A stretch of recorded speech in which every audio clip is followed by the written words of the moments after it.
Hello, ladies and gentlemen, and welcome along to another episode of the Red Zone podcast. I'm your host, Fletch. Now, last week I did a podcast, and unfortunately, the audio got corrupted or something. Either way, I lost the audio, so that is why I did not load one last week. So what I thought I'd do instead is some of the points are relatively still new, fresh in the mind, kind of thing. So I thought I'd go over some of them points in this one to begin with, and also talk about the stuff that I want to talk about in this podcast as well. There's not been a lot of news, not a lot of relatively big news anyway coming out of Liverpool this past week, other than the game, of course. So we'll be going over that. But I want to start with a few of the outgoings that have happened over the past couple of weeks. We begin with Ragnar Klavan. He's joined Calgary for £2 million, which, it's not really much of the fee that we got when we signed him, but it's still pretty good for a guy who is not going to probably be playing as often as what he would like, so I can understand first team football is also big on his mind. Unfortunately for him, it never quite took off. He was constantly behind Lovren and Matip when he first joined.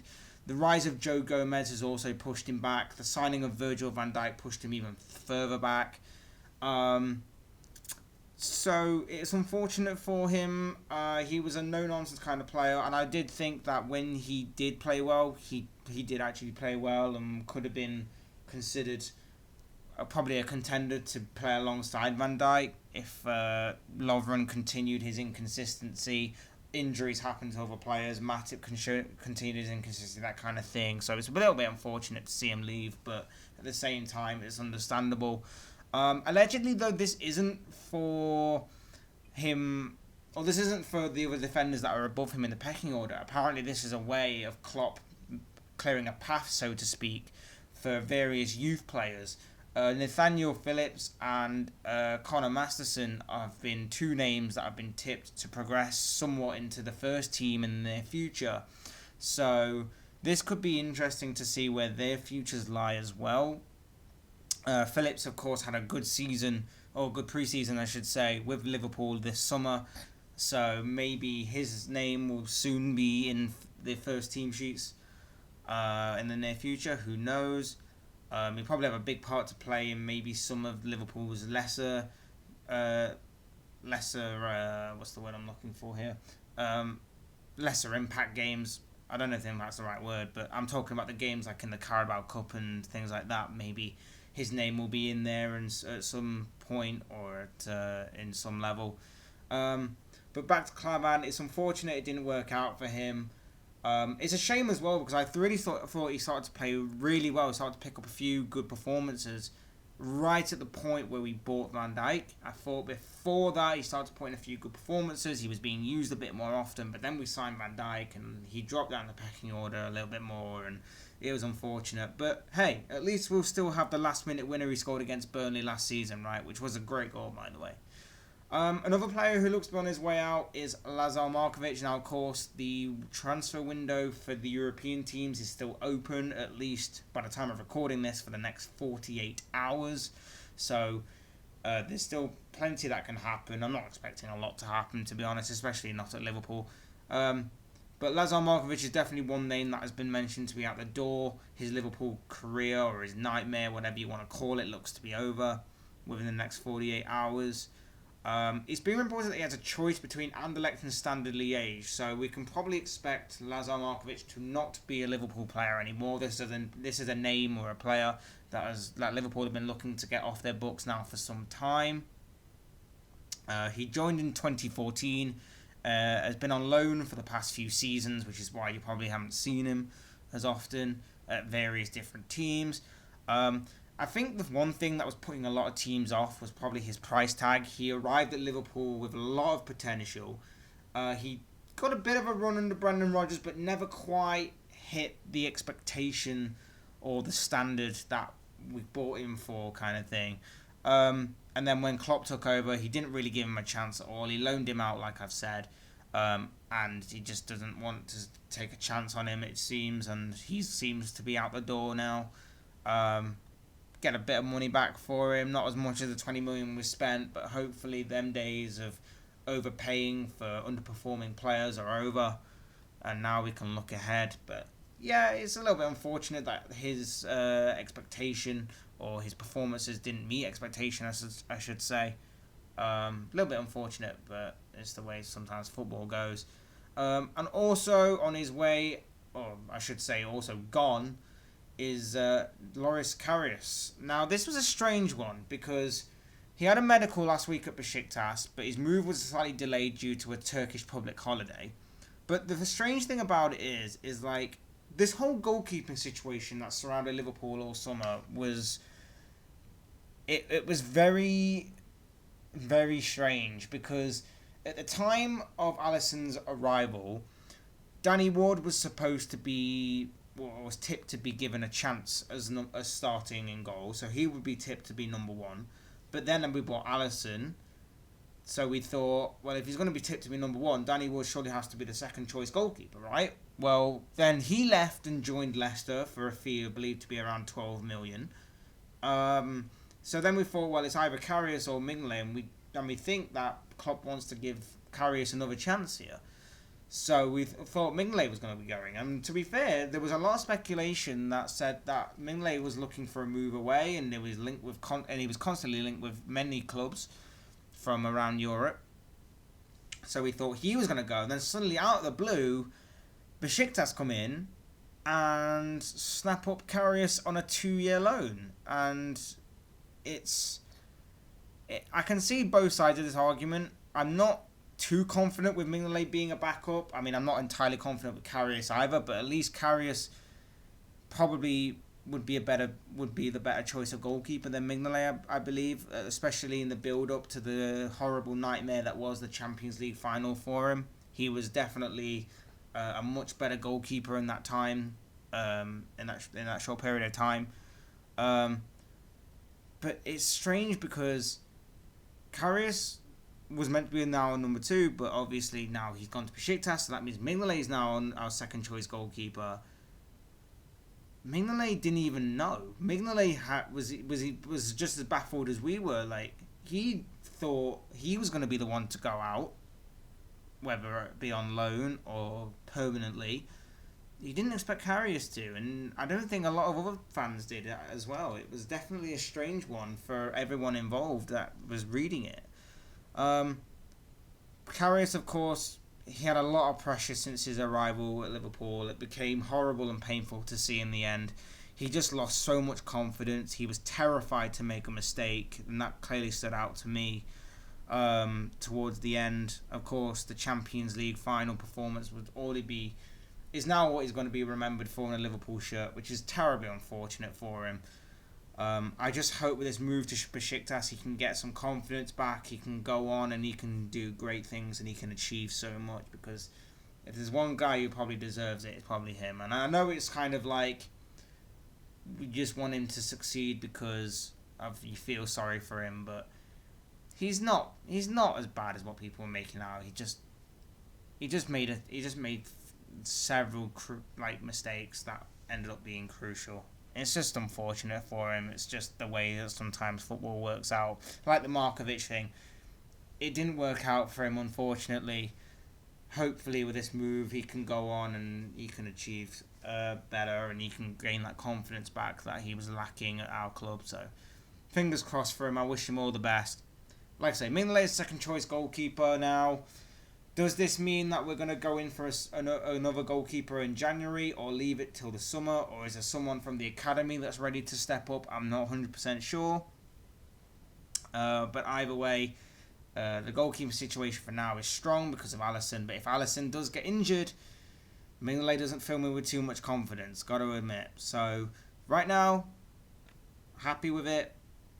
I hope this works out for everyone involved. Liverpool get a bit of money back for him. Karius gets to move on to another club where the expectation is slightly lower, with all due respect.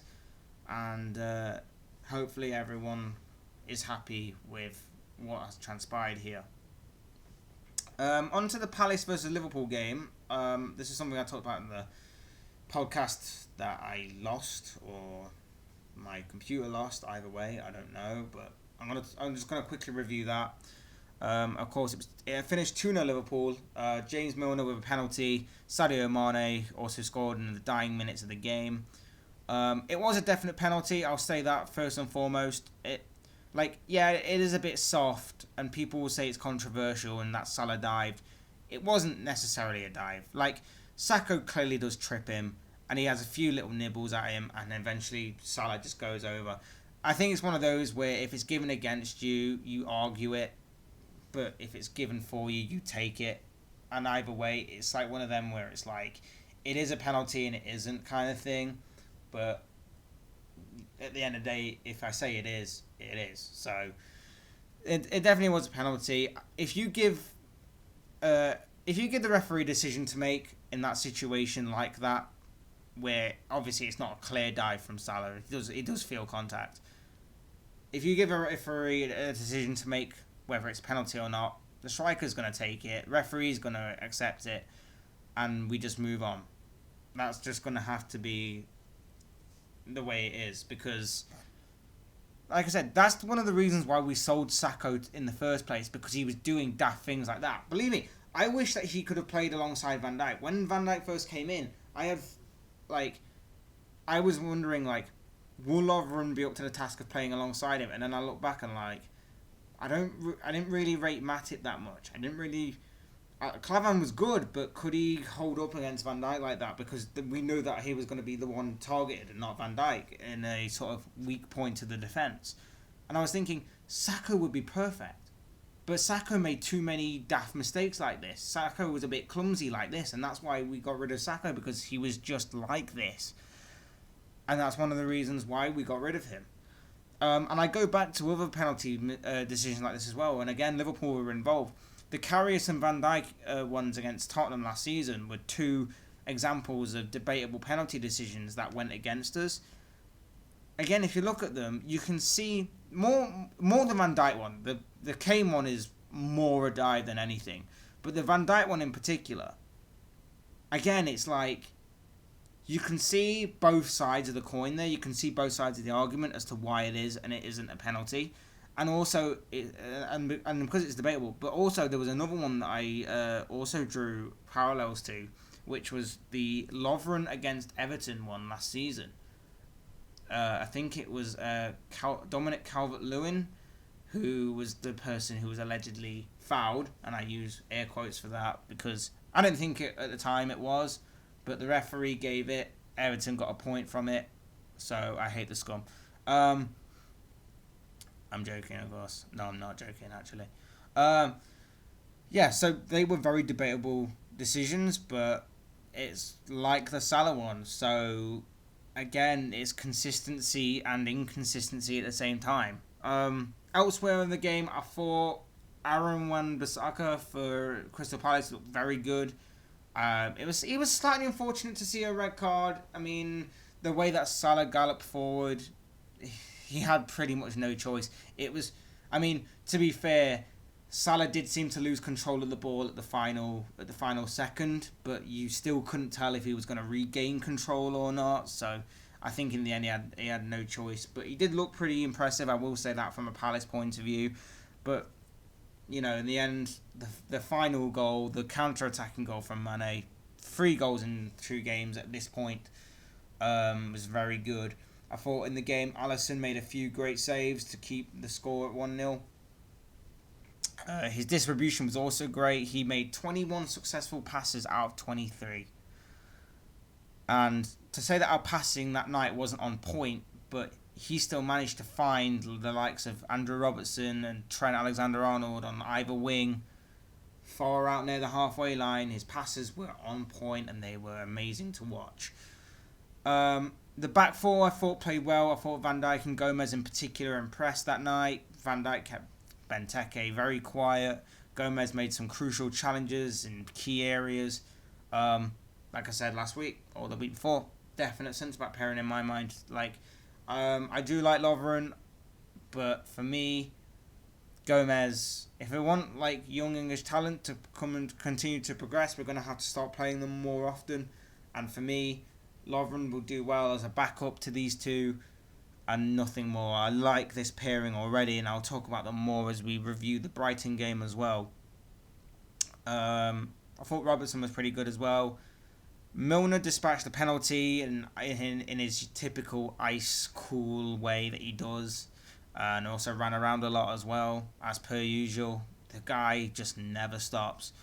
Wijnaldum seems to be growing more and more into this new role that he's got within the midfield, sort of like a deeper role, and I'll talk about him as well more near as we go on into the podcast. But so far, he's kind of been the unsung hero of Liverpool's season within 3 games, and I'll talk about more of that later on, as I've said. Naby Keita, he just continues to impress with every game. The turn that sent Andros Townsend back to Tottenham was perfect, although the misplaced pass moments later was a little bit fortunate as Palace went on to hit the bar from that. But other than that, he played very, very well. He could have had an assist if Salah had took his chances. And talking of Salah, he enjoyed a frustrating night. He did win the penalty. He did get Wan-Bissaka sent off, but he missed a few decent chances, including that one in the first half when Keita did the turn, played a lovely ball over the top, but he just couldn't finish. At that time, open the scoring. I thought Firmino's link-up play and energy was pretty good. It's what you come to expect now from Firmino, but it's another fruitless night in front of goal for him, which is a bit unfortunate. I want to see him get off the mark so bad, and of course, as we'll get on to, it didn't happen at Brighton either. Mane, that night, another great performance, another great goal. It just shows you that on the counter-attack, he is lethal. And I'm very much looking forward to seeing him progress more as the season develops. It wasn't a perfect performance by any means. The passing wasn't as slick or as fluid as what we're used to seeing. It wasn't quite clicking in places, but it's a good win nonetheless. And it's a tough place to go, Selhurst Park. We know that from the past few visits we've been there. We know it's a tough place to go. They always seem to be up for that game, more than any other game, it has to be said. But we got the win now. We just don't have to play at Selhurst Park for at least another year. So, very good performance. Well, not a great performance, but a very good win nonetheless. It's 3 points, another clean sheet in that game. I mentioned Gini Wijnaldum. He's playing so well so far, but it's strange as well because not even on the bench past couple of games, not even in the starting 8 or in the first 18, I should say, including subs, Fabinho hasn't made a single appearance yet this season. Whether it's starting or being brought on as a sub, he hasn't made a single appearance. Was it £50 million defensive midfielder has not made an appearance, and I understand it. Apparently, Klopp's trying to break him in gently, like he did with Robertson last season. And if he turns out anything like Robertson last season, obviously different position, of course, but if he turns out to be like him in terms of quality and performance-wise, then I'm all for it. And so far, we don't really need him, to be honest, because like I said, Wijnaldum's been playing pretty well. He's been playing really well. I don't think he's getting the praise or the recognition that he may deserve, but going under the radar may help him in the long run, and it's just about keeping him a little bit under the radar for as long as possible before people start to realise that he is a vocal point of our midfield. So far, he's been keeping the ball really well. He's just been knocking it out to the likes of the fullbacks in Trent and Robertson. That's his job. He just gets the ball and just plays it out wide, and then them two do the business on the wings. That's all he has to do. Just sit in midfield and Keita just ping balls out to the wings. That's all he has to do, and he's doing that very well right now, and he's keeping everybody in check. He's got a little bit of a Busquets role about him, in which he's not all about getting goals. He's more about a team player, and that's really what Klopp wants. That's really what the team needs. So it'll be interesting to see how far he progresses. It'll be interesting to see how Fabinho kind of comes into the team as well. But exciting times lie ahead for that midfield. And especially, like I've said before, Keita continues to impress. Moving on to the Brighton game, it was finished 1-0 to Liverpool. Brighton obviously proved to be a much tougher test than we actually would have thought. I think many people going into this game probably believed Liverpool were going to get about 3 or 4 past them, maybe even more. But Brighton actually put up a pretty good fight, more than what they did last season. And yeah, in the end, Liverpool had to kind of work hard for it. It wasn't a great performance, we got to admit. It wasn't a great performance, but we got the job done. Mohamed Salah, of course, got the goal, the only goal of the game. I thought player-wise, Alisson, another good performance. He made a crucial save right at the end, as Liverpool were getting quite under the cosh, so to speak. I think that's the term. I don't flipping know. I'm useless with terminology and stuff like that. It goes over my head and I mishear stuff, so it makes me sound stupid. But yeah, I thought he made a very good save right at the death. That little chip over the oncoming attacker was sublime. Like, I'm so used to Liverpool goalkeepers doing that sort of thing and messing up, but he did it brilliantly.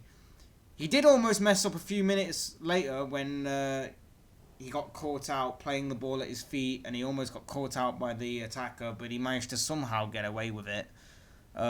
So yeah, just a little bit nervous, but he remained cool and calm at the same time, so that was great to see. It's not like he beat himself up over it or let the pressure get to him. He still remained calm and cool, and that's all I want from my goalkeeper right now. I thought Trent had a good game. He was very unlucky not to score. He had a decent free kick which came off the crossbar. He had a left foot shot in the second half which just went wide. He was very unfortunate not to get a goal, like I said. Van Dijk and Gomez again, very strong partnership, continues to grow. They look very good together. Van Dijk deals with the aerial threat. Gomez deals with the stuff on the floor. It's great. It's perfect. It's a perfect partnership that's growing and growing. I just hope that Klopp sees that and sticks with it, even when Lovren does return to full fitness. Robertson again was a constant threat down the left-hand side. Milner was the engine in midfield. His pressing began the attack for the goal. It was very good to see. Wijnaldum, like I've said, unsung hero so far this season, not getting the praise or recognition that he deserves, but played very well in the central midfield. Again, I think his passing stats were looking pretty good. I don't have them on me, but I think I remember reading he made something like he only misplaced 1 or 2 passes out of about however many he did. I don't remember. I really should have researched that, but I forgot to as I was doing this, so my bad on that. That was great journalism, well done. But yeah, like, he seems to be settling into this deeper role now quite well, and it's going to be, like I say, it's going to be interesting to see how Fabinho interjects himself as well. Keita didn't have the best game that you're going to see him in a red shirt. It was rather quiet, but you know, it's going to happen occasionally, and I'd rather it happen now in a game that we win than him being singled out for when we lose. He was replaced by Jordan Henderson in the second half. Like I said, pretty quiet game from his standard. Mane as well had a very quiet game. He was substituted in the second half. He probably only had a couple of shots throughout the game, but not really troubling the goalkeeper too much. Firmino, another game where we failed to find the net. He came close very early on. He was denied by a great save from a header that was delivered by Robertson. So he came close, but he was very unfortunate. But he did get the assist for Salah's goal. He played Salah through on the goal, and Salah just swept it home. And finally, of course, the man himself, Mohamed Salah, scored a decisive goal. He could have had a hat-trick, in fact, again, if his finishing was better. Unfortunately, it wasn't to be, but he got the decisive goal. Liverpool hung on for a clean sheet. It's all in a day's work. It's 1-0, 3 points, 3 clean sheets. It's a win nonetheless. Now, looking ahead to Saturday's game. Saturday, Liverpool against Leicester. It's away from home. It's the last game before the international break, because God knows we need an international break. The season's just kicked off. Everyone's buzzing about the new season. It's going really well so far. It's getting really hyped. And then an international break. I think even with England's positive World Cup, I don't think anyone is ready for an international break yet. But here we are. Final game before the international break happens. The chances are, I think, with it being the international break, the chances are the team will remain the same. I think possibly Henderson may possibly be in with a chance of starting ahead of maybe Milner, say, with them being similar players. But I wouldn't be surprised if it's the same starting 11 that has played the past 3 games. It makes a change, that actually. It makes a change seeing a Liverpool team that has been unchanged for so long. Pretty good nonetheless, but yeah, it's interesting to see. There's a boost for Liverpool in the sense that Jamie Vardy is suspended. He's serving the last of his 3-game ban for the red card he received against Wolves. Vardy is, of course, a guy who likes to score against us quite regularly. So that's kind of a boost for us. There's no Vardy, so we'll have to deal with probably Iheanacho up front. Iheanacho yet to score this season, but probably will find the net against us because most people that don't score in a while often do. But I'm going to remain positive about this. I'm going to say that we'll do well. Leicester currently sits 7th. Don't know how much you can tell from this early prediction of well, not really prediction, but early stages of where people are in the table, because we're currently top. And you know, it's going well so far, but don't know how much you can tell from these early standings. They got 2 wins from 3 games. They were unlucky against United, in which they lost 2-1, but they beat Wolves 2-0. And, of course, the last-minute Harry Maguire goal against Southampton on Saturday meant they won 2-1. It's going to be a tough game. It always is against Leicester. They're a side that always has especially at home, they're a side that always has the chance of winning against the big teams. We'll need another quality performance from Alisson. We'll need Gini again in the midfield to shore things up. Keita on form. We'll need all 3 we need all of the front 3 firing, because whilst it's always good that you're winning games, even if it is by 1-0, and they're the kind of games that people say make champions and things like that,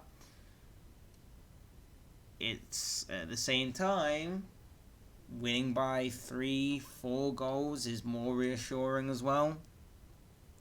Like, you don't want to be doing the whole kind of shaky, nervy 1-0 every week kind of thing, but whatever works for you. 3 points is 3 points at the end of the day. And I'm getting to a stage now where I just want to see Liverpool win a title by any means necessary. Even if, I won't go as far as to say even by seeing Sam Allardyce come in and playing his style of football to win a title, because A, that would never happen. I would never, ever, ever want to see or allow Sam Allardyce anywhere near a Liverpool dugout as a Liverpool manager. And B, you can't win a Premier League title with Sam Allardyce's style of football. So that would never happen, but I just really want to see them win a title this season or next season, because we are so close. Like I said, it's going to be a tough game. I expect the same team that has played the past 3 games to start again. Maybe the exception of Henderson instead of Milner, but like I say, I wouldn't be surprised at all. And yeah, it's going to be a very good game. Of course, it's the midday game, so don't bet on it, because it's a rookie error to bet on the midday game. You never bet on the midday game. I've learnt that. But yeah, I'm so excited about this game, but I'm also not, knowing that we have like 2 weeks of no football. 2 weeks of no football after that. It's painful. It is actually painful. I just hate the international breaks so much. Like, yeah, it's like great that everyone was happy during the time England were in the World Cup and we were doing better than everyone expected. It was nice. Everyone was getting along. The sun was out. It was great. And then ever since England got knocked out, the sun's gone away. Everyone's gone back to being who they were before, and now it's just international breaks here. Hooray. Sarcastic. But anyway, I'm rambling now. So I'm going to wrap this podcast up here. Thanks for listening, guys.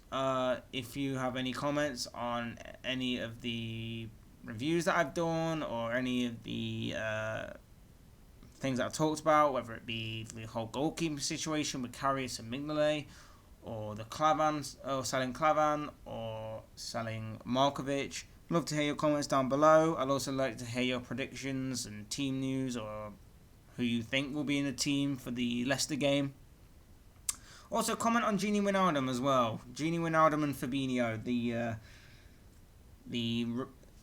How do you think Gini's doing? How do you think Fabinho will interject into the team? Do you think it being a rivalry? Do you see them playing alongside each other? How do you see that one going? I'd like to hear your thoughts in the comments below. As I've said, thanks for listening, guys. I've been Fletch. This has been the Red Zone Podcast. And I will see you in the next podcast.